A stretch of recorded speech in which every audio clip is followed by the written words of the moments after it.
Salut tout le monde, j'espère que vous allez bien. Je vous retrouve cette semaine pour parler long trajet avec bébé. Il y a 2 semaines de ça, en fait, on est parti en week-end improvisé pendant 4 jours. Et en fait, en 4 jours, on a fait environ 18 heures de route. Un petit peu plus avec les pauses, tout ça, mais voilà. Et du coup, j'avais envie d'en parler un petit peu avec vous. Parce que je trouvais que c'était un thème assez intéressant à aborder. Je pense que vous êtes pas mal à partir en vacances, à redouter comme moi, hein, puisque moi je redoutais énormément ce trajet. Hein. Si vous me suivez sur Instagram, vous le savez. J'avais un petit peu d'appréhension parce que ça faisait longtemps en fait qu'on n'avait pas fait de longs trajets avec Liam. Il a grandi, là il dort beaucoup moins en fait qu'avant et du coup voilà, j'ai essayé de préparer au mieux ce trajet et en fait ça s'est très bien passé. Vraiment ça a été un super trajet. Voilà, là on doit partir du coup demain on part et on a là à peu près 8 heures de route. J'appréhende plus du tout. La première chose, c'est de choisir son horaire de départ. Alors, il y a des parents qui adorent conduire de nuit. C'est sûr que c'est quand même plus pratique. Au moins, vous êtes sûr que les enfants dorment, etc. Et vous pouvez faire tout votre trajet de nuit ou une bonne partie de votre trajet. Alors moi, je suis pas du tout pour parce que je trouve que c'est quand même vachement risqué parce qu'on peut vite s'endormir au volant. Enfin, en tout cas, moi pour ma part. Et en plus de ça, moi la nuit, je peux pas conduire. C'est juste une catastrophe. Je vois que dalle. Je suis astigmate et en fait, je suis éblouie par tout ce qui est lampadaire, feu des voitures, etc. J'ai énormément de mal la nuit à évaluer la distance, etc. Donc pour moi c'est juste pas faisable de conduire de nuit et dans tous les cas je ne l'aurais pas fait parce que j'aurais eu trop peur de m'endormir.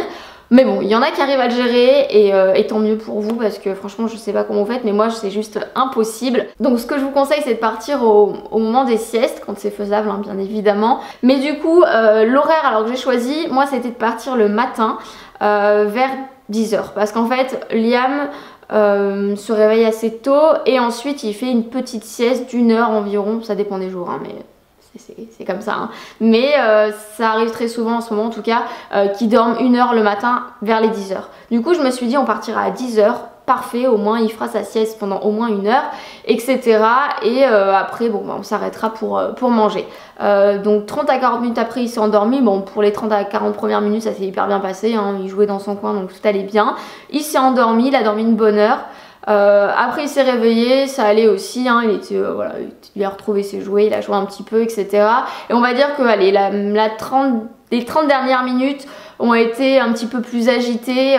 Je pense que tout simplement il commençait à avoir faim, donc on s'est arrêté en gros au bout de 3 heures. Donc les 3 premières heures j'ai conduit toute seule, j'étais qu'avec Liam, ensuite on a retrouvé Chris. Suite à ça donc du coup on s'est arrêté, on a fait une pause où on a vraiment déjeuné, lui il a gambadé dans l'herbe, etc. Vraiment pour faire un gros break. Ensuite on a repris la route, on a voulu s'arrêter en fait au bout de 2 heures sauf que Liam dormait encore donc du coup on a profité pour continuer à rouler. Au bout de 3 heures du coup arrivait l'heure du goûter donc on s'est arrêté. Ce qui me permet du coup d'enchaîner sur les pauses qui pour moi sont primordiales. Des pauses on va dire toutes les 2-3 heures. Nous généralement on fait des pauses toutes les 3 heures. Bon, ça tombait comme ça tombait bien comme ça en fait donc c'est pour ça qu'on a fait toutes les 3 heures et ça s'est très bien passé. C'est bien les pauses parce qu'en fait ça va permettre à toute la famille de se dégourdir les jambes, à votre enfant de faire complètement un break en fait avec la voiture. Moi je vous conseille, c'est ce que nous on a fait en fait et c'est ce que je vous conseille, c'est de choisir des aires d'autoroute qui ont de l'herbe ou de la verdure, voilà, histoire que ce soit pas le stress à vous dire attention il y a une voiture, donne-moi la main, non machin, voilà, votre enfant il peut pas vraiment faire ce qu'il veut et du coup c'est pas l'idéal. Donc nous on a choisi des aires à chaque fois où il y avait de l'herbe, où il pouvait aller gambader tranquillement, faire des pauses je dirais de plus de 10 minutes, en tout cas nous on fait des pauses de allez, un petit peu plus de 15 minutes pour vraiment faire un break total avec la voiture pour aussi permettre à votre enfant de recharger un petit peu ses batteries émotionnelles, hein, de voir ses parents s'il n'a pas l'occasion parce que moi je pense notamment il est en 2 routes donc c'est vrai qu'il ne nous voit pas beaucoup. Voilà, de voir ses parents et de faire complètement un break, de faire des câlins, des petites chatouilles, d'aller gambader dans l'herbe, de faire la petite pause 4 heures, enfin voilà ce genre de choses, ça fait du bien à tout le monde. Donc voilà, c'est assez important vraiment de faire un break et non pas la pause de allez on a 5 minutes, dépêche-toi, on va faire pipi, tu reviens. Je trouve que c'est un petit peu voilà, c'est un petit peu rapide. Nous on fait pas beaucoup de pauses mais on fait des pauses un petit peu plus longues quand même. Ensuite il a fallu reprendre la route donc il nous restait 3 heures environ, un petit peu plus de 3 heures au final puisque bon en région parisienne ça a bouchonné un petit peu hein, comme toujours. Donc là ce que j'ai fait moi c'est que je suis passée à l'arrière. J'en ai profité voilà pour rester vraiment avec Liam parce que je savais en fait qu'il allait pas redormir, qu'il allait falloir l'occuper, surtout qu'il a un siège dos à la roue, donc du coup il peut pas trop communiquer finalement avec nous, il nous voit pas, donc voilà je me suis dit que là ça allait être les dernières heures les plus longues, donc je suis passée à l'arrière et en fait ça s'est super bien passé. Donc je vous parlerai après un petit peu des jouets que j'ai pris etc, mais vraiment super, un trajet super. Pareil au retour, finalement on s'est arrêté aussi toutes les 3 heures, ça nous a fait à peu près le même trajet qu'à l'aller. C'était super. Pour la tenue, je l'avais mis en fait cette espèce de petit pantalon un petit peu caleçon dans un tissu léger, un petit peu comme un tissu de t-shirt. Avec ça, en fait, j'avais juste... Il avait un body, je crois, et je lui avais enfilé juste le petit pantalon. Voilà, rien de plus. Pour les chaussures, je lui les avais pas mises pendant le trajet. Je les avais rangées en fait dans le vide-poche de sa portière sur le côté. Au moins, pas besoin de chercher quand on s'arrête à une aire d'autoroute. Voilà, les chaussures sont juste là. Après...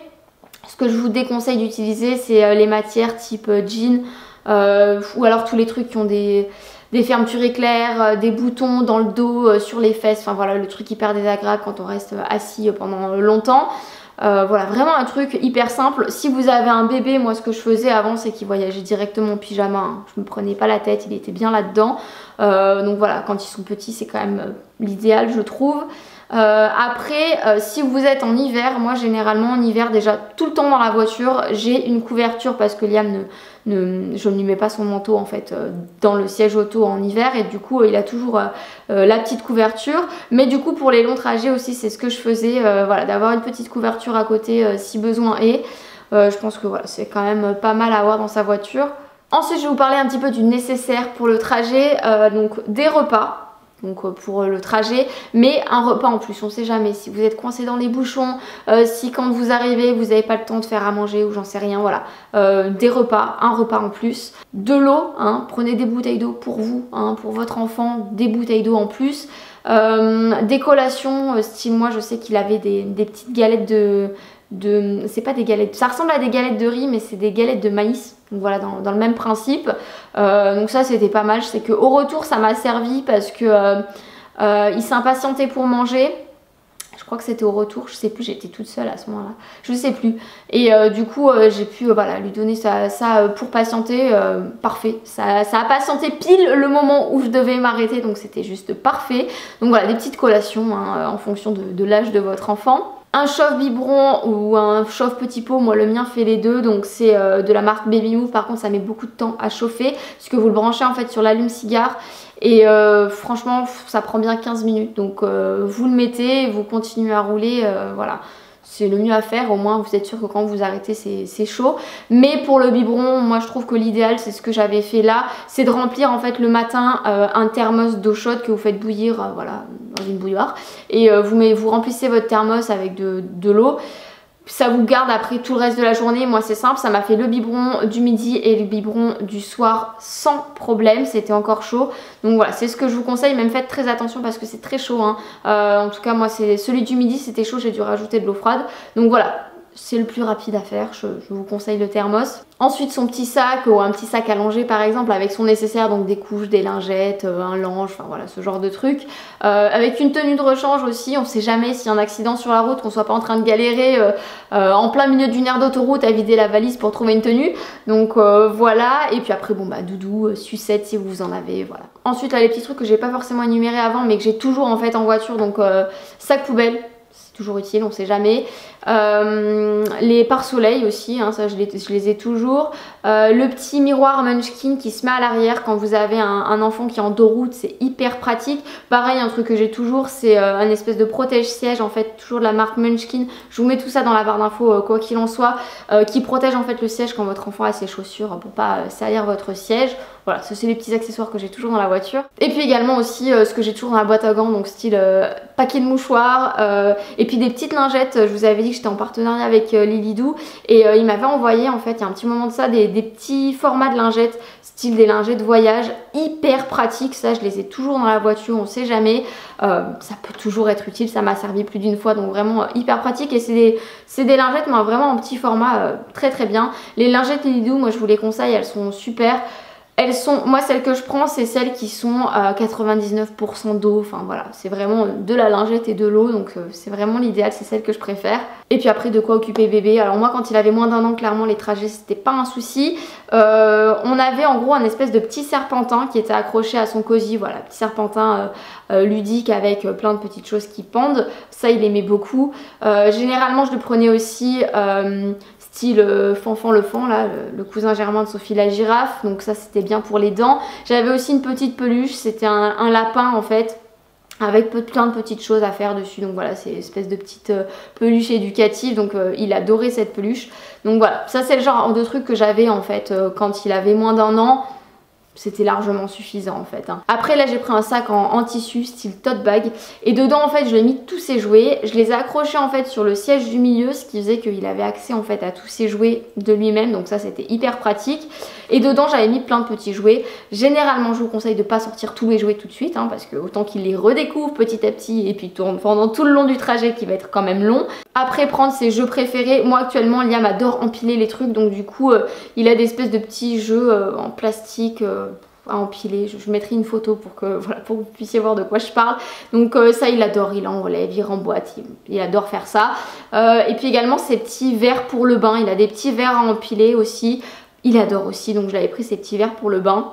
Après je lui ai pris de quoi dessiner, donc je lui ai pris une ardoise magnétique, ça fait très bien l'affaire et je pense que ça fait l'affaire aussi pour plusieurs années ce genre de truc. Je lui avais pris aussi 3-4 livres dont un qu'il ne connaissait pas, donc c'était celui-ci, je lui avais acheté un imagier en fait avec plusieurs types de véhicules, donc ça c'était pas mal, il a découvert un petit peu tout ça et je pense que ça peut être bien même pour les enfants un petit peu plus grands parce que je vois que c'est à partir de 18 mois donc moi il avait 16 mois et quelques à ce moment là. Ce qui peut être pas mal je pense aussi c'est ça. Moi il est encore un petit peu petit mais pour retrouver du coup après les véhicules sur le poster. Voilà, je trouve que c'est un livre assez sympa, j'essaierai de vous le trouver et de vous mettre le lien dans la barre d'infos. Si ça vous intéresse pour les voyages, voilà, le fait de voir un petit peu les premiers véhicules. Si vous prenez le bateau, il va y avoir le bateau dedans, enfin voilà, je pense que c'est assez intéressant pour les enfants. Et pour finir, je lui avais pris cette petite marionnette. Alors ça c'est une marionnette que la marque Moroku nous avait envoyée. Je crois que Liam était même pas né. Donc voilà, je l'ai prise à ce moment-là. Je me suis dit on verra. Et il a adoré. En gros, je lui ai fait son petit spectacle quand je suis passée à l'arrière en fait au moment du goûter, enfin après le goûter, et il a adoré, il était mort de rire tout le long, il a vraiment adoré le spectacle et je pense que la marionnette pour détendre et pour lui changer les idées, il n'y a pas mieux.